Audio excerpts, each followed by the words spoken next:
ప్రియులైన చైర్మన్ గారికి రాష్ట్రపతి ప్రసంగంపై ప్రసంగించడానికి అవకాశం కల్పించినందుకు ధన్యవాదాలు.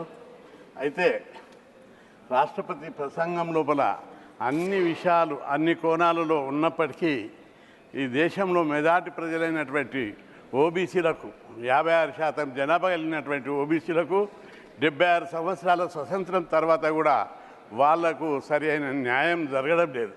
విద్య, ఉద్యోగాలు, రాజకీయ అన్ని రంగాల లోపల కూడా అన్యాయం జరుగుతుంది. భారతదేశము అభివృద్ధి అంచులకు పోతున్న అగ్రదేశంగా రూపొందడానికి బాటలు వేసిన ఈ దేశంలోని 56% ప్రజలకు మానవ హక్కులు, ప్రజాస్వామ్య హక్కులు, రాజ్యాంగబద్ధమైనటువంటి హక్కులు ఇంతవరకు రాలేదు.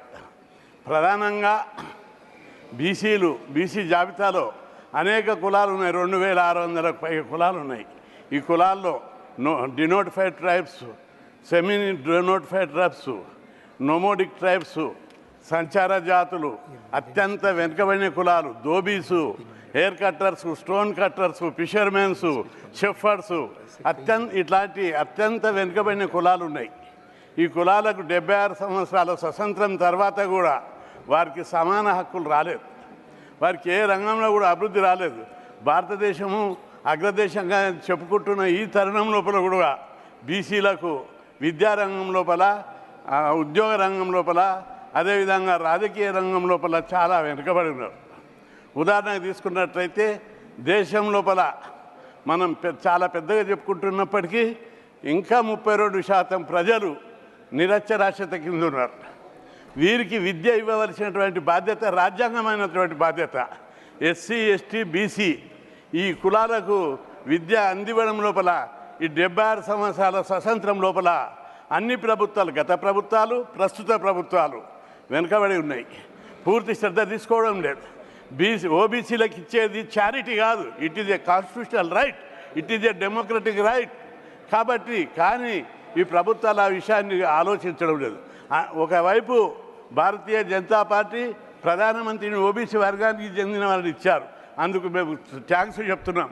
కానీ ఇదే సమయంలో ఓబీసీ ప్రధానమంత్రి ఉండడమే కాదు, ఓబీసీ యొక్క డెవలప్మెంట్కు విధానాలు ఉండాలి. ఓబీసీ ప్రజలు ఇప్పటికీ అడుక్క తినేటోళ్ళు ఉన్నారు, బిచ్చగాళ్ళు ఉన్నారు, సంచార జాతులు ఉన్నారు. రాష్ట్రంలో రోడ్డు పట్టు పోతుంటే పొలాలల్లో పేద పిల్లలు పొలం పనులు బాండెడ్ లేబర్గా జీవిస్తున్నారు, బిగ్గర్స్గా ఉన్నారు. కాబట్టి ఈ జీవన విధానంలో మౌలికమైన మార్పు తీసుకురావడానికి ప్రభుత్వాల యొక్క మౌలిక విధానాల లోపల రిఫార్మ్స్ రావాల్సినటువంటి అవసరం ఉంది. అందుకే రాష్ట్రపతి ప్రసంగం లోపల ఎక్కడ లేదు. మా ఆంధ్రప్రదేశ్ లోపల జగన్మోహన్ రెడ్డి ప్రభుత్వం విద్యకు అత్యంత ప్రాధాన్యత ఇచ్చింది. అక్కడ స్కూళ్ళన్నిటి ఇంగ్లీష్ మీడియం చేసినాయి. కాలేజ్ లెవెల్లో ఫీజు రియంబర్స్మెంట్ స్కీమ్ పెట్టారు. ప్రతి విద్యార్థికి 20,000 స్కాలర్షిప్ ఇచ్చారు. విదేశాలకు పోయేటోళ్లకు 50 లక్షల నుంచి 1 కోటి రూపాయల దాకా స్టైపెండ్ ఇస్తున్నారు.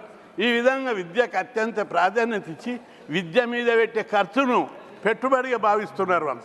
అందుకే జగన్మోహన్ రెడ్డి యొక్క విధానాలు దేశంలోని అన్ని రాష్ట్ర ప్రభుత్వాలు, కేంద్ర ప్రభుత్వం ఆదర్శంగా తీసుకోవాల్సినటువంటి అవసరం ఉంది. విద్యకు ఒకసారి ఒక కుటుంబంపై పెట్టే పెట్టుబడి, మూల పెట్టుబడి, అది క్యాపిటల్, ఆ కుటుంబం మీద పెట్టే ఇన్వెస్ట్మెంటు టోటల్గా పర్మనెంట్గా కుటుంబాలు డెవలప్ అవుతాయి. ఈ విషయంలో ఇప్పటికి కూడా కేంద్ర ప్రభుత్వం లోపల విధానాలు మార్చుకోవాల్సినటువంటి అవసరం ఉంది. బీసీలకు ఇచ్చేది భిక్షం కాదు, it is not a charity, it is a right, it is a share of the country, it is a democratic share. కాబట్టి ఇప్పటికీ కేంద్ర ప్రభుత్వం ఓబీసీలకు మినిస్ట్రియల్ డిపార్ట్మెంట్ పెట్టలే. బడ్జెట్ కేటాయింపు లోపల 2,000 కోట్లు, 47 లక్షల కోట్ల బడ్జెట్ ఉంటే 2,000 కోట్లు భిక్షం ఇస్తారా? చాక్లెట్లు రా, బిస్కెట్లు కూడా రా వాళ్ళకు.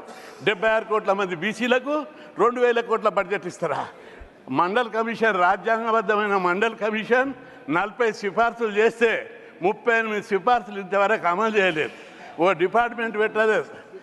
జనాభా లెక్కలు చేయడానికి ముందుకు రావడం లేదు. కాబట్టి కేంద్ర ప్రభుత్వం బీసీల పట్ల తన వైఖరి మార్చుకోవాలి. బీజేపీ పార్టీ ఒక ఎస్టీని రాష్ట్రపతి చేసింది, ఒక బీసీని ప్రధానమంత్రి చేసింది. కానీ బీసీ ప్రజలకు ఏం చేసిందని మేము ప్రశ్నిస్తున్నాం. మీ విధానాలు ఏంటి?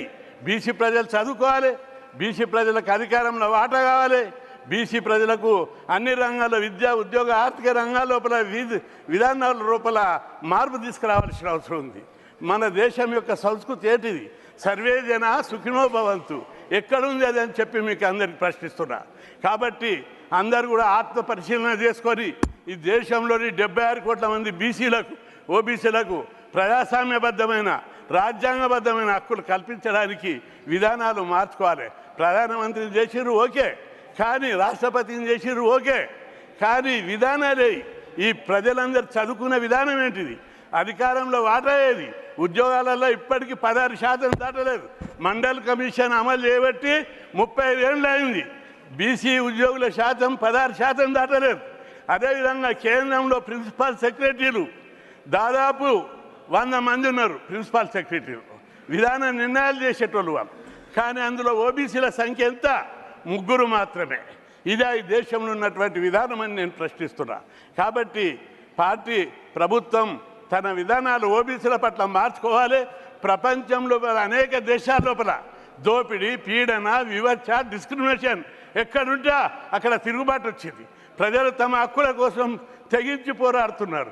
చైనా చూసుకో, జపాన్ తీసుకో, రష్యా చూసుకో, ఫ్రెంచ్ తీసుకో, ఏ దేశంలో అయినా ప్రజలు తమ హక్కుల కోసం, తమ అస్తిత్వం కోసం, తమ ఆత్మ గౌరవం కోసం, తమ ఉనికి కోసం తిరుగుబాటు చేశారు. ఈ దేశం బుద్ధుడు పుట్టిన దేశం, వివేకానందుడు పుట్టిన దేశం, శంకరాచార్యుడు పుట్టిన దేశం. ఇట్లాంటి దేశంలో శాంతి అహింస అని మాట్లాడుకుంటున్నాం మనం. కాబట్టి శాంతి అహింస ఆ సర్వేజన సుఖినో భవంతు అనుకుంటేనే ఈ దేశంలో కొంతమంది సుఖాన్ని క్యాపిటలిస్టులు, కార్పొరేటర్లు సుఖం కాదు, అట్టడుగు ప్రజల సుఖం కావాలి. అందుకోసం బీజేపీ పార్టీ ప్రధానమంత్రి నరేంద్ర మోడీ ఆయన అంటే మేము గౌరవిస్తాం. ఒక యోగి గర్నే గావ్నే ఖాందాన్నే ఈ దేశం కోసం సాక్రిఫైస్ చేశారు. కానీ పేద ప్రజల అభివృద్ధి లేకుండా ఎవరి కోసం ఆ డెడికేషన్ అని చెప్పి నేను అడుగుతున్నా.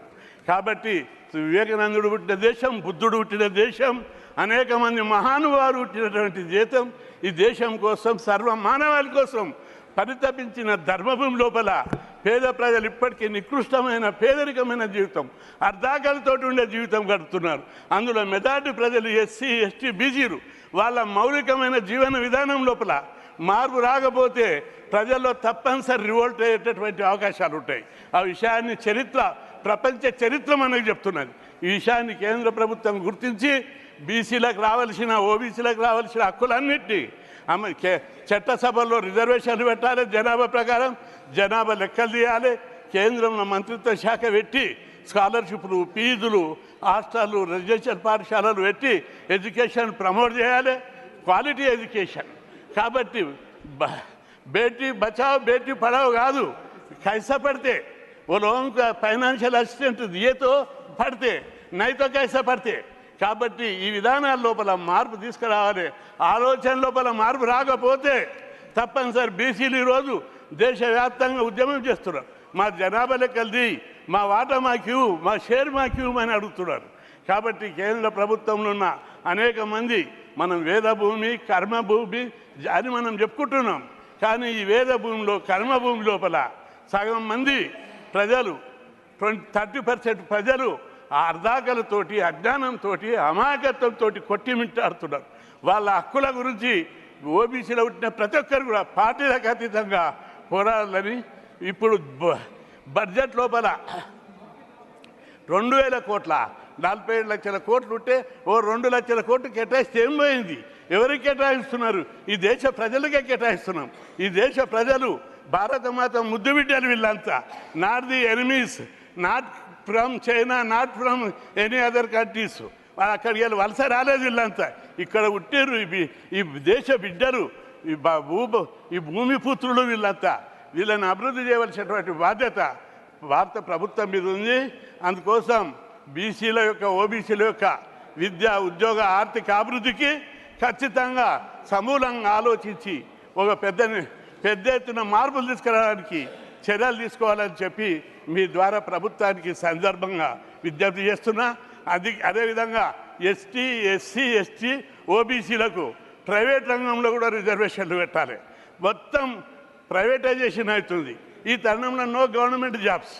కాబట్టి గవర్నమెంట్ జాబ్లు రావాలంటే ప్రైవేట్ రంగంలో జాబులు రావాలంటే జనాభా ప్రకారము ఎస్సీ ఎస్టీ ఓబీసీలకు ప్రైవేట్ రంగంలో జాబ్స్ ఇవ్వాలని చెప్పి, అదేవిధంగా సుప్రీంకోర్టు హైకోర్టులో జడ్జెస్ ఓబీసీలు లేరు, ఎస్సీ ఎస్టీలు లేరు. ఆ ఎస్సీ ఎస్టీ ఓబీసీలకు హయ్యర్ జ్యుడిషియల్ లోపల రిజర్వేషన్లు ఇవ్వాలి.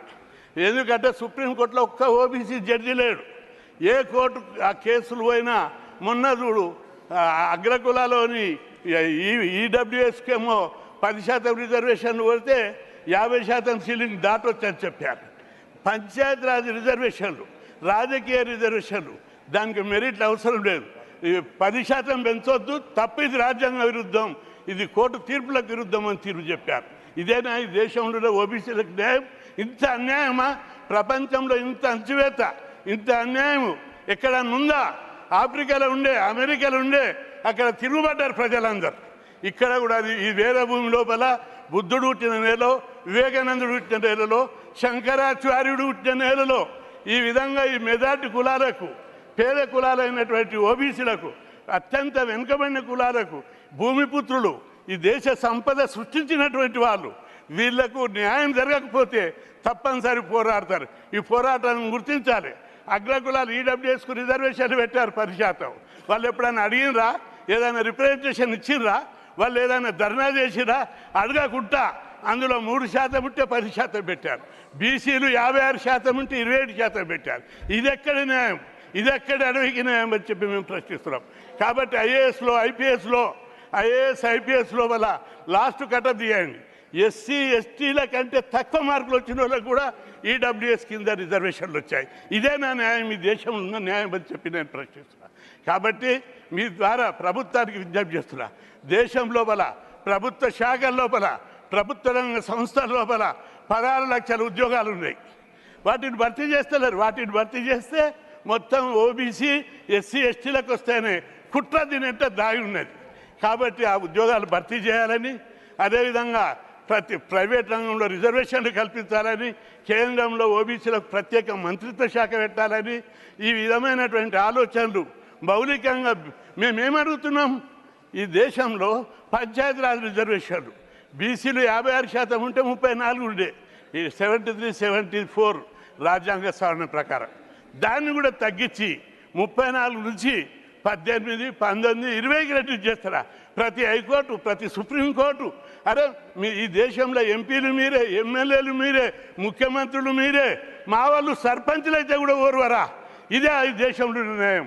కాబట్టి మీ ద్వారా ఈ ప్రభుత్వానికి విజ్ఞప్తి చేస్తున్నా, పంచాయతీరాజ్ రిజర్వేషన్లకు రాజ్యాంగ సవరణ చేసి బిల్లు పెట్టి పంచాయతీరాజ్ రిజర్వేషన్లకు అమెండ్మెంట్ తీసుకొచ్చి జనాభా ప్రకారం పెట్టాలని మీ ద్వారా ప్రభుత్వానికి నేను సూచిస్తున్నా. అదేవిధంగా పార్లమెంట్లో బీసీ బిల్లు పెట్టి చట్టసభల్లో discrimination, gender discrimination, caste discrimination ఈ దేశంలో ఉంది. జెండర్ డిస్క్రిమినేషన్కు ఉమెన్ బిల్లు పెట్టారు. We are welcoming it. At the same time caste discrimination ఉంది. అధికారంలో వాటా లేదు. ఆ వాటా కోసం బీసీ బిల్లు పెట్టడానికి ఎందుకు సంకోచిస్తున్నారని చెప్పి మేము అడుగుతున్నాం. తప్పనిసరి ఈరోజు పెట్టకపోతే రేపైనా పెడతారు. చరిత్రలో జరిగి తీరవలసిందే. కాబట్టి ఈ దేశంలో సర్వేజన సుఖినోభవంత్ అంటే తప్పనిసరి మెజార్టీ ప్రజలైనటువంటి బీసీలకు అన్ని రంగాల్లో జనాభా లెక్కలు తీసి జనాభా ప్రకారం ఈ వర్గాలకు వాటా ఇవ్వాలని చెప్పి మీ ద్వారా ప్రభుత్వానికి విజ్ఞప్తి చేస్తున్నా. అదేవిధంగా ఈ పంచాయతీరాజ్ రిజర్వేషన్లకు కూడా రాజ్యాంగ భద్రత కల్పించాలని చెప్పి విజ్ఞప్తి చేస్తున్నా. ఒక విషయం మీ దృష్టికి తీసుకొస్తున్నా, ఈ దేశంలో ఎంత అన్యాయం ఉంది ఓబీసీల కంటే. అనేక పోరాటాల తర్వాత 10 ఏళ్ల కింద ఐఐఎంలో రిజర్వేషన్లు పెట్టారు. ఐఐఎంలో ఒక దోబి, ఒక షెపర్డు, ఒక స్టోన్ కట్టరు, ఒక బెగ్గర్ కొడుకుకు సీట్ వస్తుంది. బట్ అక్కడ ఎంత ఫీజు ఉంది? 1,80,000 ఫీజు ఉంది. Can a person who came from beggar community, came from Dhobi community, they are affordable to pay that huge amount of fees? Why the government is not bearing the total fees from these lowest communities? కాబట్టి ప్రభుత్వం తన విధానాలు మార్చుకోవాలి. ఐఐటీలో సీట్లు ఇచ్చి, ఐఐఎంలో సీట్లు ఇచ్చి వాళ్లకు మీరు ఫీజు కట్టకపోతే ఎట్లా చదువుకుంటారని నేను అడుగుతున్నా. కాబట్టి మీ ద్వారా ప్రభుత్వానికి విజ్ఞప్తి చేస్తున్నా. తప్పనిసరి బీసీలకు ఈ దేశంలో డిస్క్రిమినేషన్ జరుగుతుంది, చిన్న చూపు దురుస్తున్నారు, సెల్ఫ్ రెస్పెక్ట్ లేదు. కాబట్టి ఈ వర్గాలకు న్యాయం చేయడానికి ప్రభుత్వం తనంత తాను, మీరు ప్రధానమంత్రిని చేసిన వ్యక్తి, రాష్ట్రపతిని చేసిన పార్టీ ఈ చిన్న చిన్న డిమాండ్లు ఎందుకు చేస్తలేదని నేను మిమ్మల్ని ప్రశ్నిస్తున్నా. కాబట్టి ఆత్మశోధన చేసుకొని, ఆత్మ పరిశీలన చేసుకొని, నెగిటివ్గా తీసుకోకుండా పాజిటివ్గా వీళ్ళు కూడా మా తమ్ముళ్ళు, భారతమాత ముద్దు బిడ్డలు, భారతమాత పిల్లలు అని చెప్పి పాజిటివ్ కోణంలో ఆలోచించి ఈ వర్గాలను అభివృద్ధి చేయడానికి, ఈ వర్గాల యొక్క, ఈ కులాల యొక్క శక్తియుక్తులు, మేధాశక్తి, ప్రతిభ భారతదేశ అభివృద్ధికి వినియోగించాలని చెప్పి అందుకోసం తమను ఆలోచించాలని విజ్ఞప్తి చేస్తున్నా. అనేక మంది మేధావులు, అనేక మంది ప్రతిభావంతులు ఈ దేశంలో అవకాశం లేక అమెరికాకు, ఆస్ట్రేలియాకు, కెనడాకు వలస పోతున్నారు. ఈ దేశంలో వాళ్ళని ఉపయోగించుకుంటే వాళ్ళ మేధస్సులు, శక్తియుక్తులు, ఈ పేద కులాల యొక్క శక్తియుక్తులు పదవి పెట్టి ఉపయోగించుకుంటే వాళ్ళకి వెల్ ట్రైన్ చేస్తే ఈ భారతదేశం యొక్క అభివృద్ధి చాలా స్పీడ్గా పెరిగే అవకాశం ఉంటుంది. కాబట్టి మీ ద్వారా ప్రభుత్వాన్ని పేద కులాలను నెగిటివ్ కోణంలో చూడకుండా, కుల కోణంలో చూడకుండా, కుల కోణంలో ఈర్ష్యాసూయ ద్వేషాలతో చూడకుండా పాజిటివ్గా ఆలోచించి ఈ దేశంలో సమాన ధర్మం, సమాన న్యాయం ఇవ్వాలనే కోణంలో ఆలోచించి బీసీ కులాలకు అన్ని రంగాల్లో వాటా ఇవ్వాలి. ఇది ప్రజాస్వామ్యం. మాకు ఓటేసేటప్పుడు వాటా ఉంటుంది, కేంద్రం చేసి రాష్ట్రాలు చేసి అప్పులలో వాటా ఉంటాయి, అధికారం మీకు ఇవ్వడానికి వాటా ఉంటుంది. మాకు అధికారంలో సంపదలో వాటా ఇవ్వడానికి లేదా? బ్యాంకులో రుణాలు తీసుకున్నారు, 16 లక్షల కోట్ల బ్యాంకు రుణాలను మాఫీ చేశారు. ఈ పేద కులాలైన రైతులకు, పేద కులాల స్వయం ఉపాధి పథకాలకు ఎవరికైనా రైతు రుణాలు వీళ్ళు తీసుకున్న రుణాలు మాఫీ చేశారా? కాబట్టి కేంద్ర ప్రభుత్వం తన టోటల్ దృక్పథాన్ని మార్చుకోవాలి. బీసీలకు ఒక సపరేట్ డిపార్ట్మెంట్ పెట్టాలి, అదేవిధంగా బడ్జెట్ కేటాయించాలి, స్కీములు ఎవాల్వ్ చేయాలి, స్కీములు డిజైన్ చేయాలి, వీళ్ళని అన్ని రంగాల్లో డెవలప్ చేయాలి. 76 కోట్ల మంది బీసీలను డెవలప్ చేయకుండా భారతదేశం ఎప్పుడు అగ్రదేశంగా కాదు. కాబట్టి అందరూ అభివృద్ధి చెందితేనే భారతదేశం అగ్రదేశంగా తయారవుతుంది.